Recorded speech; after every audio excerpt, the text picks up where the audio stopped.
Welcome to The Longer Game, the only show that's dedicated to the future of retail. We bring on real-life people in the retail industry. We talk about their experiences, we share their stories, we apply it to what's currently going on in the market, and we look towards the future of retail. You could say it's retail reimagined. My name is Michael Marr. I run a customized, done-for-you service agency called Cartology that helps brands win on Amazon. Now, while my expertise stems in the Amazon field, we bring on a wide array of guests because retail is expansive. You've got e-commerce. Yes, you've got marketplaces like Amazon. You've also got brick and mortar that is evolving. You've got logistics. You've got technology, finance. There are so many aspects to retail, and it's complicated. So we're here to bring you the entire story.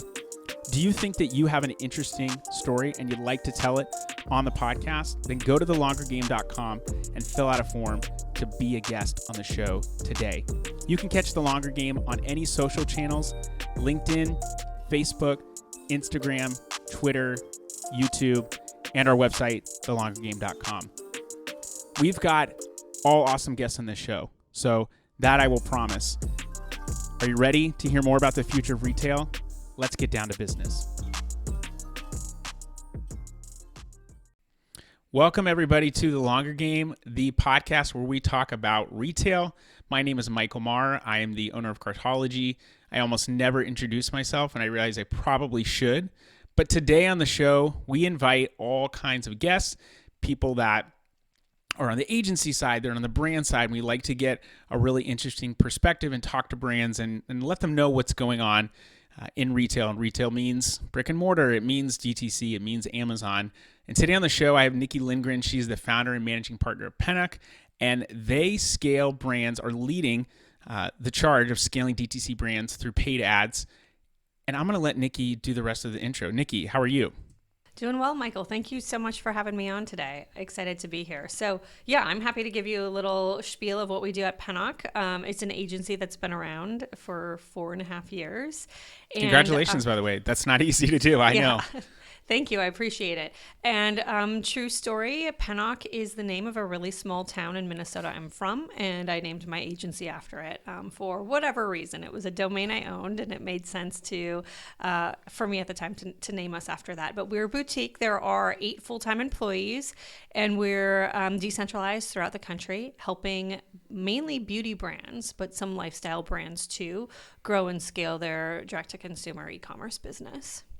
We talked about this before, but the fact that your name of your company is after a town that not a lot of people know and maybe even have a hard time pronouncing, I actually think is kind of cool.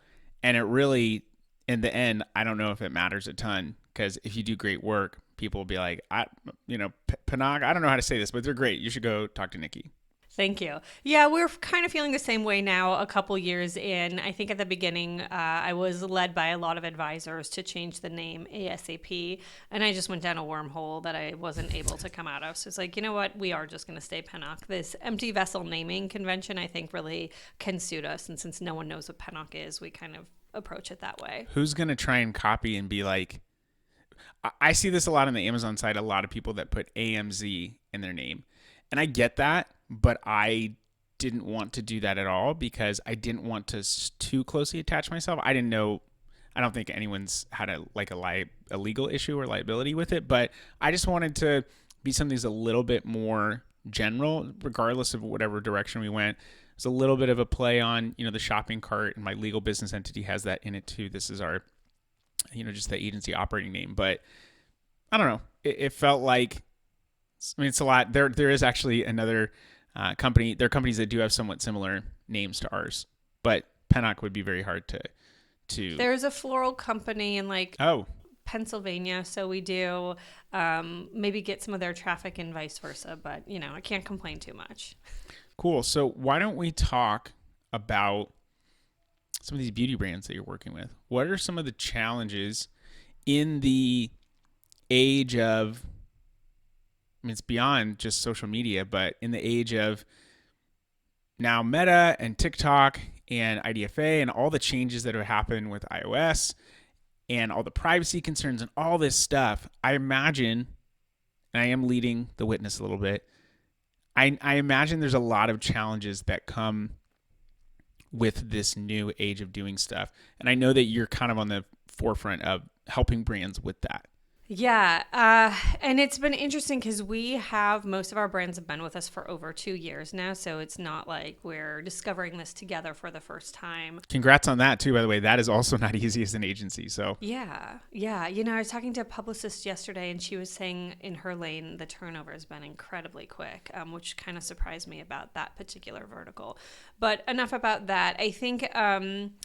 So we've kind of moved from everything being RoAS for the last three years, even with all the iOS changes over the years. We still focused on RoAS, and we're really pushing our brands to look at MER, which is marketing efficiency rate, total e-commerce sales divided by total spend, as a better metric to just indicate where you are. Lots of brands and people might be like, well, that's unfair. Why would you validate paid's performance off the total website? But I just think with the way of less and less trackability, the cookie data, first party, all of that, it's just going to be the way of the future. So now with all of our weekly, monthly reporting, we're looking at MER first, and then RoAS, CAC, whatever their historical main metric has been second. And I think it's important because we still have our smaller brands that are just finding their footing. They're spending, 15 to 25K a month and figuring it out. They'll have these knee-jerk reactions where they'll be like, our RoAS is too low. And they're like, crank spend down. I want to spend 50% what I used to spend, and I need that ROAS to come up. And we're like, well, if we do that, your MER, it's going to impact your business. And I talked to a founder just last week, and we started to implement these changes. And their MER is reduced 50% as we've spent less. So now 100% of her sales are being attributed to having touched ads at one point before converting, which is too many. Like we're not even trying to remarket to 100% of our audience. It's just with machine learning and blah, blah, blah. Like it's all part of the mix now. And so her knee-jerk reaction is actually really detrimental to the health of her overall business. And these are the things we're navigating with our earlier stage founders on a regular basis, is like trying to get them comfortable with what long-term growth looks like. We definitely don't want to push people into a place of spending outside of their comfort. I really despise agencies that always blame stuff on minimum spend and like your issues, you're spending too small. But this is a case where it's like, hey, we did reduce the budget and we did retract your business significantly. So what do you want? Yeah, I mean, I get it's easy to blame low spend. Sometimes that is the problem, but at least from my perspective, it's really like category dependent. If you're in a beauty space on Amazon, like it's going to require, it's just by nature it's a sexier space, more people want to be in there. It's going to require more spend than like office supplies. Consumer electronics is going to require more than coasters. I'm just trying to think of, more generic stuff depending upon who's in the market. But you said something interesting, and you were talking about doing what the founder wanted. And sometimes I as an agency owner think, what if we just did what we say, hey, this is not our recommendation, but we're going to do what you said, and then see what happens. And it's not always the case, but I imagine that if you can do it, I do not want to go back and say, I told you so, but then you can say, because you just look like an ass. But hey, look, we made this change. You can see what happened here. Do you see how this is impacting your business? And then there's a deeper conversation there. Is that happening with you? Yeah, and I think that consultative approach from the beginning is really important, because we don't want to come back and be like, told you so, because that just sounds like a jerk. But yeah, you just sound like a 5-year-old. Hey, we're advising you not to do this. And here's why. Happy to do it. A week's worth of data collects. And then you're like, as we suspected, this thing happened. This is what we think we should do from here. And so that's precisely what my team members prepping as we speak to go back to the client with and figure out the long-term strategy. But these conversations are really tricky, and they come up so much more often with these earlier stage brands that are just trying to find their footing. So our brands that are, already making well above like 10 million a year in e-com, this is not the type of conversation we're having with them. One of the hardest things is not, my perspective again, one of the hardest things is not the size of the business, but the length of time that the person who's the owner has either been in that business or owned a business in general. Because I feel like the knowledge, people that have been in, a space for a decade, maybe they're starting a new company. They're like, great, Nikki, we get it. We know we're going to have to spend. We're going to have to, this is a long-term thing. And then the other people who are super ROAS focused are saying, we need to get as quick to profitability as possible. And I understand that from a cash flow perspective. But even on the Amazon side, you don't spend up front, you don't push enough traffic, you don't get enough sales velocity. The whole goal is to rank higher organically. And so that MER that you're talking about, that to me is like a true ROAS. True ROAS. What is your ad spend compared to your total sales? Because ad spend gets traffic to the page. We get ad sales. Those ad sales get attributed to keywords, to terms. Amazon sees those as more relevant. They do actually show them higher organically. And so we can say, hey, we spent on this term, and we can see where you're ranking in search results. And so it's a little bit easier to tie it back to that, but it's almost the exact same metric. It's just a different term. But people who want to see the ROAS right away, it really short-sides their business potential in the long run. Yeah, 100%. And I think so we've really narrowed down our ICP for new clients of ours. And through that process, just learning really how important owned and earned media is, and making sure whomever we're bringing on, more or less talking about the earlier stage clients, have solutions in place for organic social, SMS, email, PR, because I think when we're seeing situations where 85 to 100% of the sales are in some way, shape, or form attributed back to ads, that's just not really sustainable. It's a component, but it shouldn't be the component. Right. Yeah, we find 65 is normally a better high end of what percentage of sales should be attributed to paid. For the longest time, Amazon didn't even introduce more broad scale the search ad platform. Their programmatic platform, DSP, had been around since I think 2012. And it may have actually even been 2010, but search kind of came on the scene to more people around 2014, 2015. That's when I was a seller, had an e-commerce business before, and so I was selling on Amazon. I got access to it, and it'd almost be comical to go back and look at some of my earlier campaigns because it's single word, really low bids. I was just trying to figure this platform out, and I had done a little bit of AdWords stuff, but whatever. The point is, it was very normal to have most of your sales be organic. That has changed over time. And it's more common now on Amazon even to see majority of the sales coming from ads. And one of the things that's been super interesting to me, especially over the past year or so, auditing businesses, current clients, prospects, looking at trends there's a very clear need to spend on ads. I think a lot of people know that, so there's increased cost there.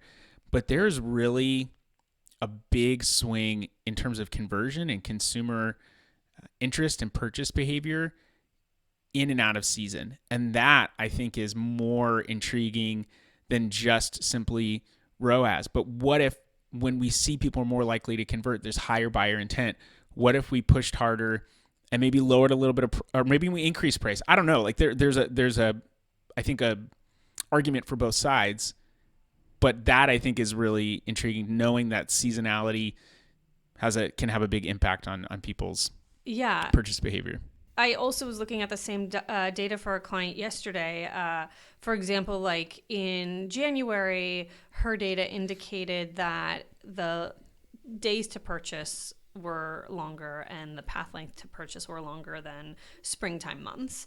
And it's there's two ways to spin that. You could either spend more to continue to bring them along this education journey of why your product is better, or you're just fine with business being lower there. But if it's a time frame in which people need more touches, and you're choosing to do nothing with it, that's a choice too, right? So the short-sighted piece, it's really easy to focus on that ROAS perspective.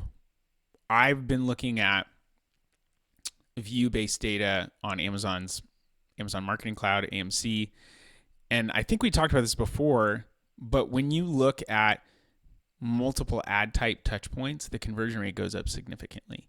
I mean, like very significant.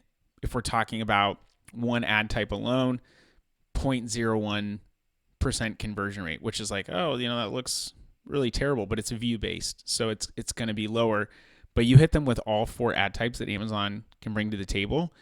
I've seen it go up to 18, 20, 27, 28%. It's crazy how much of a change that can be. And to me, you would not see that on the RoAS side of things. You would only see it there, and because it's all last touch attribution too. So there's a familiarity, it seems like, that consumers need to purchase, and that kind of speaks to, like you said, the multiple touch points. Yeah, love it. I mean, that should be a hero in your dashboards, is that metric alone.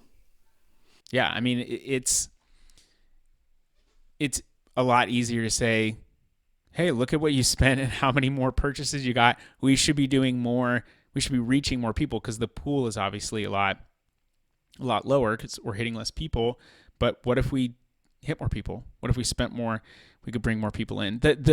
Sometimes people don't understand that need to drive in and not make profit on something in the short term in order to get to a place where you can get increased adoption.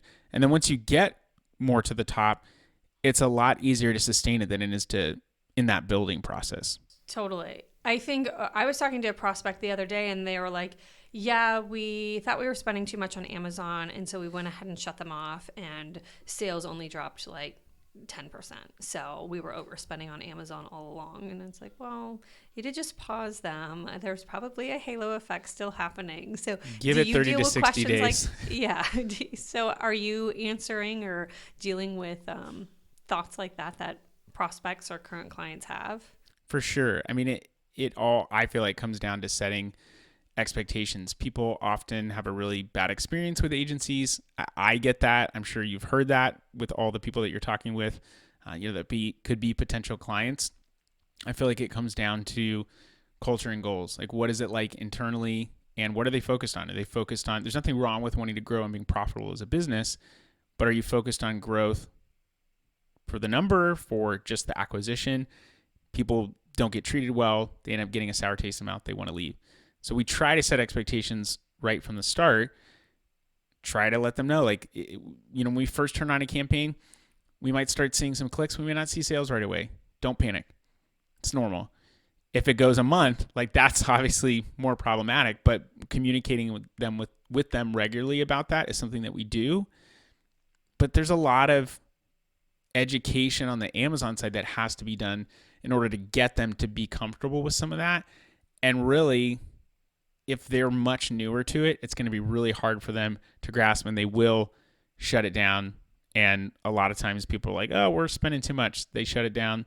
Maybe they want to pull back on everything, and it ends up going kaput, which I hate seeing, but it's the reality of pulling back in a really competitive space. I mean, even if you are in office products, there's more people concentrated in one space than if they were going to your site, which is why the conversion rate is so much higher, because there's a bunch of shoppers there. Right. Yeah. And I feel some of the struggles we had, Amazon's no longer a service of ours, so that's why I love knowing people like you. But we had... And we love knowing people like you as well. Yeah. We had some premium products, so like a high-end ice pack, if you will, for like a knee surgery. $110 versus what else you find on Amazon for like $15. So it's like, well, how do you use the Amazon ad section to explain why you're so much better, and who do you put yourself next to in terms of ad placement, because the $15 option was not a good product to sit next to, because of course someone wasn't going to pick you. So I think that there's been some interesting situations some of our clients have found themselves in, and for one reason or another, sometimes they've just had to pivot from Amazon and just go to DTC 100%.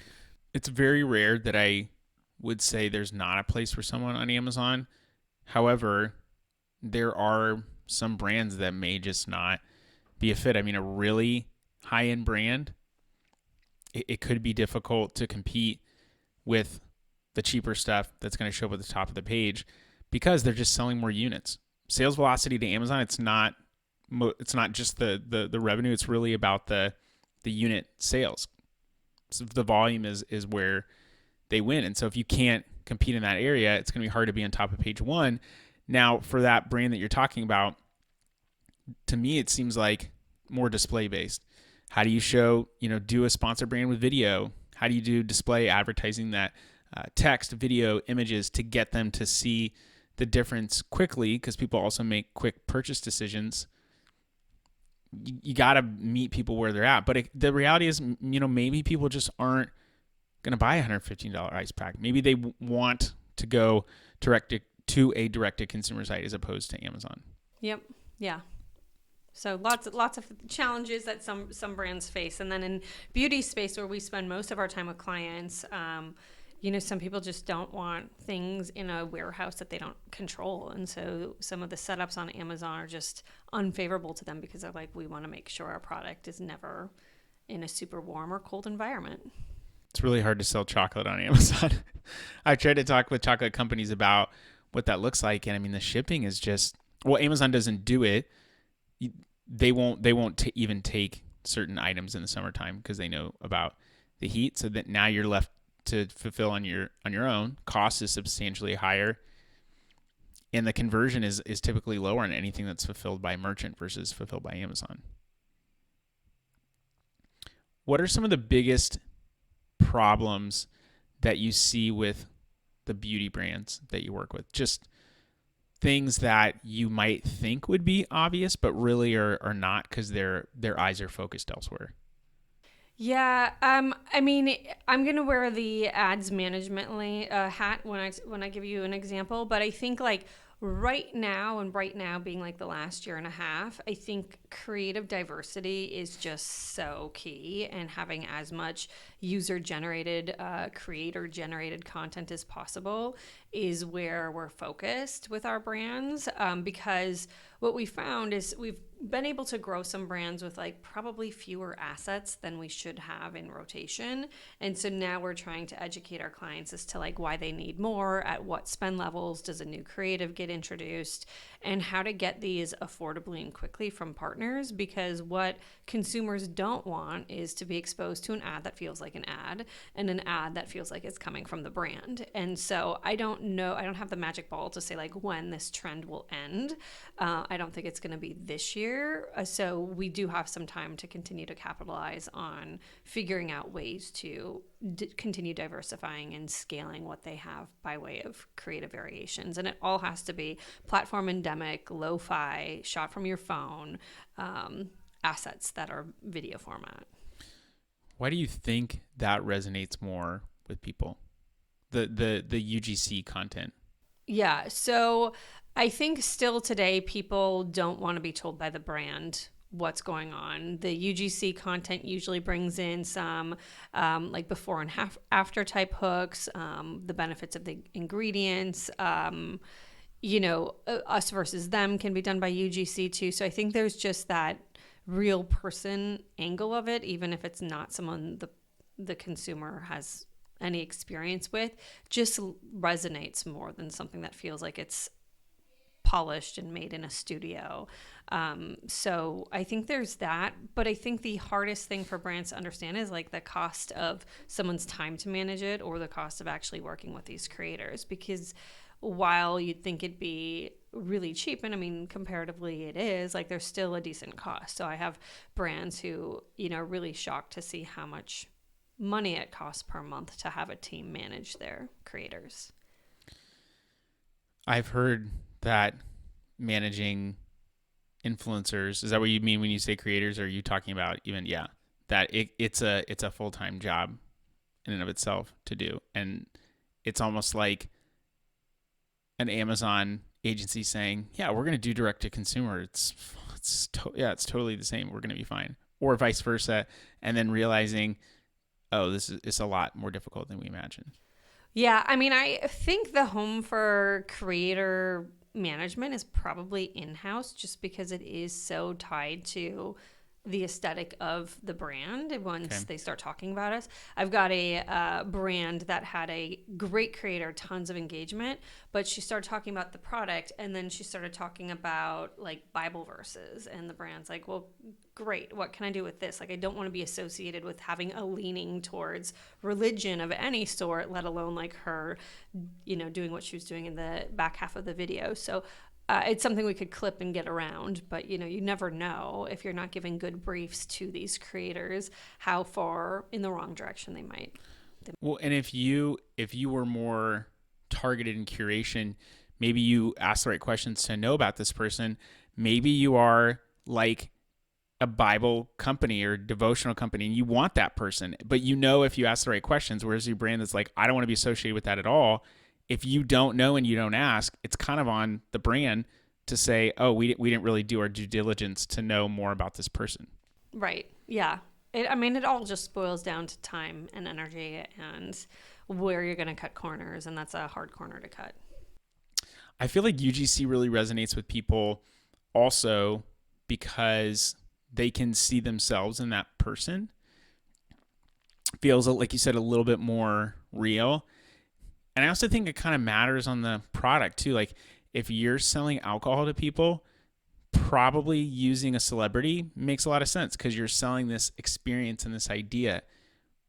Maybe the same with a handbag, but if we're talking about like makeup or something, like maybe I want to see what it looks like on someone that looks like me or someone that has similar interests to me or that I can at least identify with a little bit as opposed to being sold from a celebrity, because that also feels like the brand talking to me and telling me what to do, which if I don't like the brand directly telling me, maybe I don't like the celebrity telling me too. And I'm bringing that up because I'm thinking about macro versus micro influencers. Mm-hmm. Yeah. And we do find like the nano and micro are just really where the most success is for brands that are, still kind of at that $1 million mark because of the cost associated with it being so much lower. And then it just comes down to a volume game, right? The number of micro or nano influencers that you're using. Yep. Yep. So there's a lot of like balls in the hopper at any given time. It's a lot to juggle. Are you or are you not a fan of ugly ads? If you asked me 2 years ago, I'd be like, absolutely not. Like, that's ridiculous. But I've turned the corner. I think ugly ads are interesting. I think text only ads are interesting. Like, they'll Okay. actually stop me in my tracks for that reason of it just feeling, well, still kind of novel. But getting all of our brands behind these ideas is challenging because they do still want to have this aesthetic with everything they're doing, and not all of them are willing to test it even if we believe it will be better. I get that aesthetic. It also kind of feels though like I get wanting to have this style, but it feels like brands are, maybe that is a little short-sighted because they're worried that this is forever going to be associated with them, this feeling, but also people have really short-term memories. Right. Yeah. And like what works for an ad this month, this quarter could be very different than down the road. So I think even from an ads perspective, like, yeah, you're going to have your business as usual like flyer ads that have worked for the last 9 months, and every brand's going to have a couple of those. But the majority of them get rotated through every couple of months. I feel like when the animations first started, like that was probably more of a novel idea.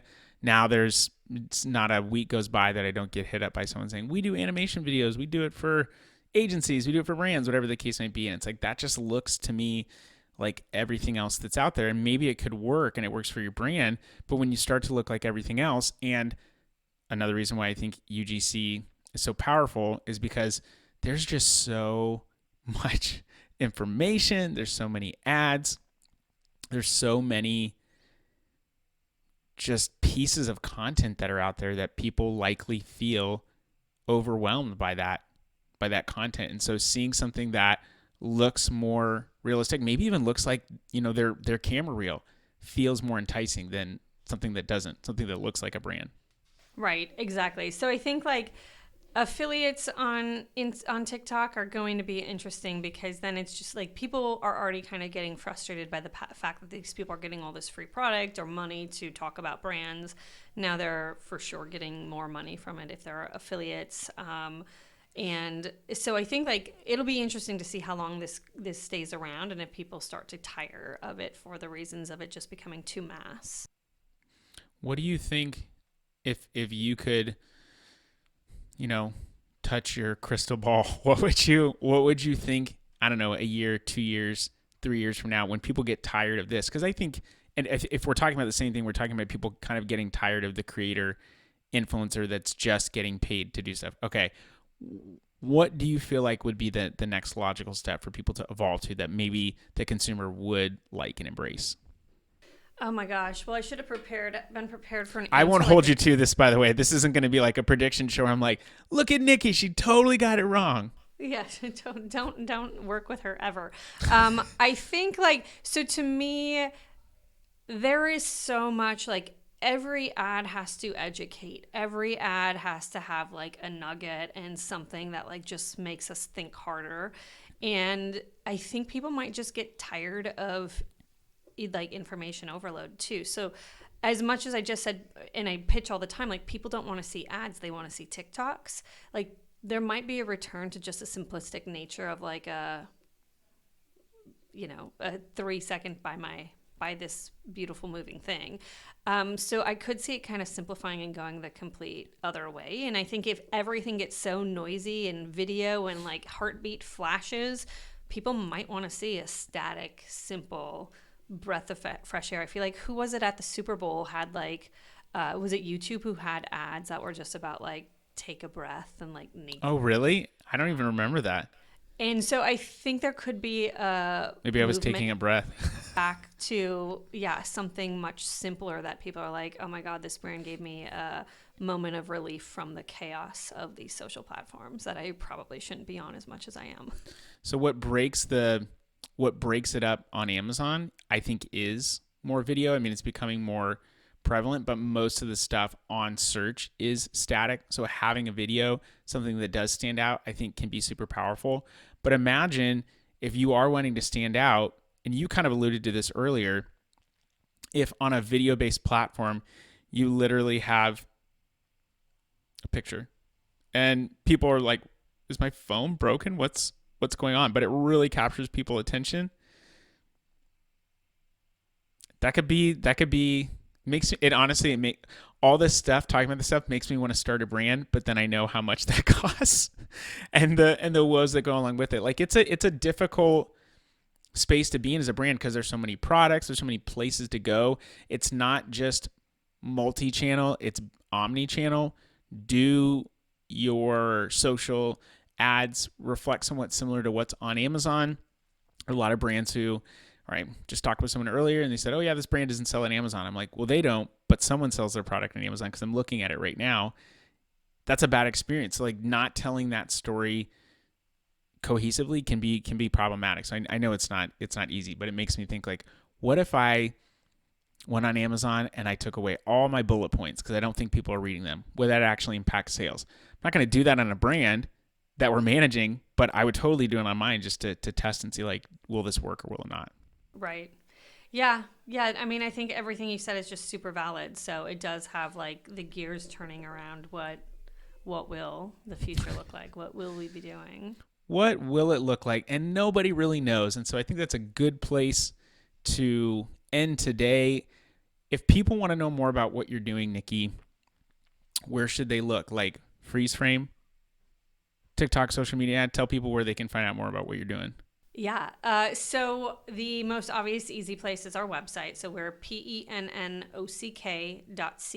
pennock.co is where you can check us out online. There's a form fill in there. So if you want to schedule some time with me, I'm very available to start chatting with brands and hearing about their struggles and seeing if I can help set them up for success or leave them with some good ideas. I forgot to say that just being able to get the website of your choice, I think, is worth the name. Cartology.com was not available. And so sometimes people think our name is Think Cartology because that's the URL that we have. So it's still a good URL. So I think you did it. Well, thank you. Picked a wife's one. Yep. Much appreciated. Well, that's the show, people. Being a brand is difficult. There's a lot of content out there. Take a breath. That's all we got for you. Get out of here. All right, that was the show. What did you think? That was the longer game. We would love for you to share the show with other people and to leave us a review of the show. So go to iTunes, go to Spotify, you can go to YouTube, comment, leave a review, and share this on any social channels that you are active on and wherever you have influence. We want to share this story and stories like it to as many people as possible. Do you have a compelling story and do you want to come on the podcast and talk about it and you're in the retail industry? Then go to thelongergame.com, fill out a form, and we will contact you about coming on the show. You can find us on any social channels, Instagram, LinkedIn, Facebook, Twitter, and you can go to our website, thelongergame.com, to actually read all of these episodes in blog form in text, because we know not everyone's going to listen. This podcast is brought to you by my agency, Cartology.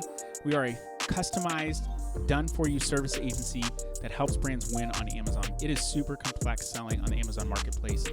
We help simplify that for you. This podcast is also brought to you by Podcastify Me. They are a full-service podcast production company that designs podcasts around people who are paid for their advice. That is coaches. If you want someone to help create, strategize, and distribute your podcast to the masses, go to podcastify.me to find out more. I've so enjoyed that you've been a part of the conversation and that you've given of your time to hear these people's stories. We'd love for you to share. If you want to find out more, just go to thelongergame.com. Hope you have a great rest of your day. Stay blessed. And until next time, cheers.